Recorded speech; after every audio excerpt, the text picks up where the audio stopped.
Hi everyone, this is Balazs from RacingBrick. Welcome to the next episode of my Rebrickable series.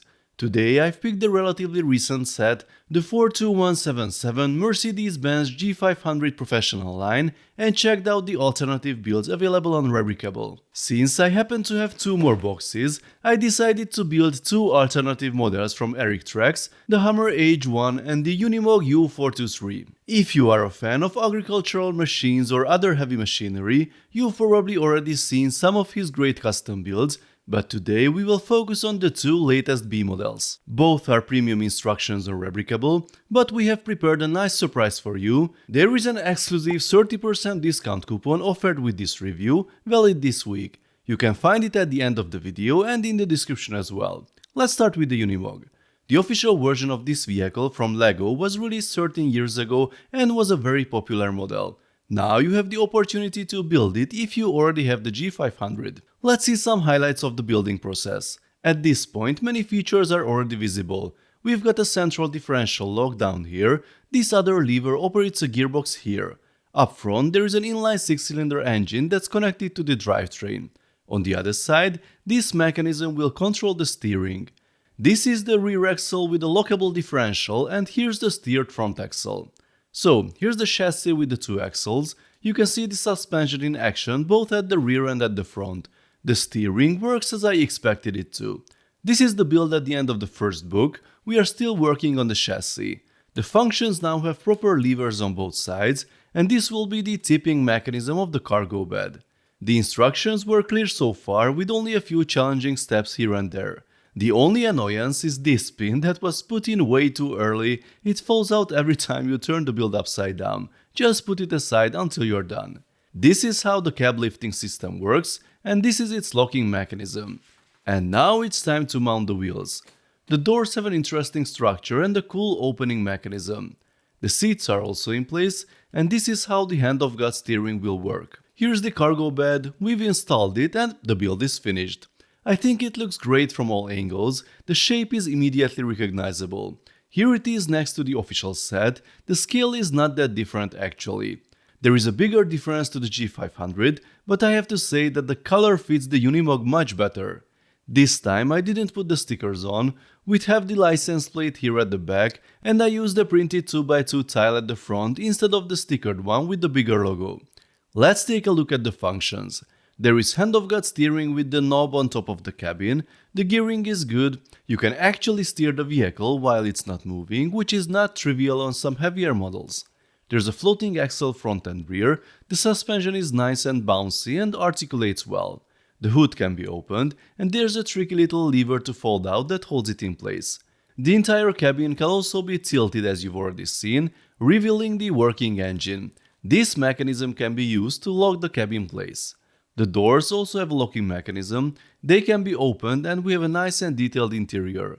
On the downside, the steering wheel is not connected to the front axle. We have a PTO, short for power takeoff, at both ends of the vehicle, which means you can design your own powered attachments. You can change the speed of the PTO shaft with the lever on this side.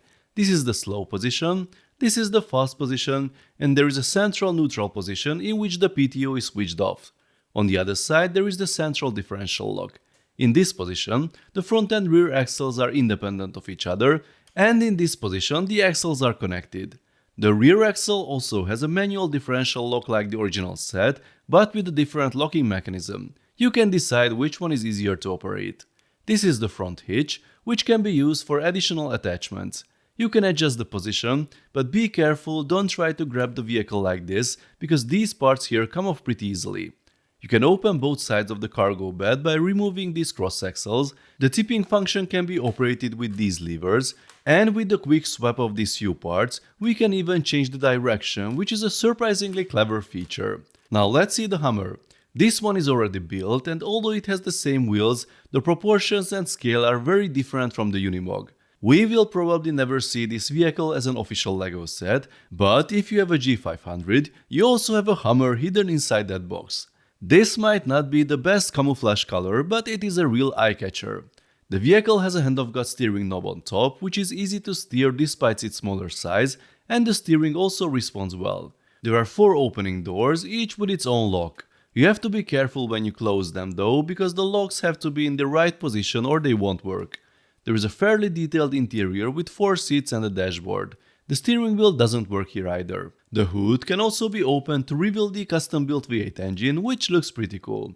There is a gear selector in the cabin with high, neutral and low settings.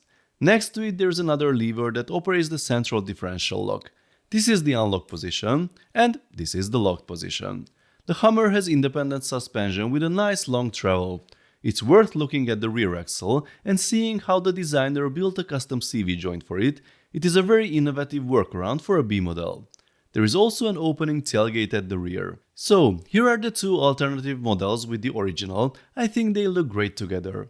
These two offer a good building experience with an end result that is quite different from the main model, so you can have a lot of fun building them and end up with a brand new display model. The features work well, there are only a few weak points, such as the door locks on the Hummer or this front assembly on the Unimog. You get high quality digital instructions that are mostly clear and easy to follow, but there are a few places where it's a little tricky, so you probably shouldn't choose it as your very first Technic build. All in all, I highly recommend these two here, and you now have the chance to purchase them at 30% discount by using the code RacingBrick30 on Rebrickable.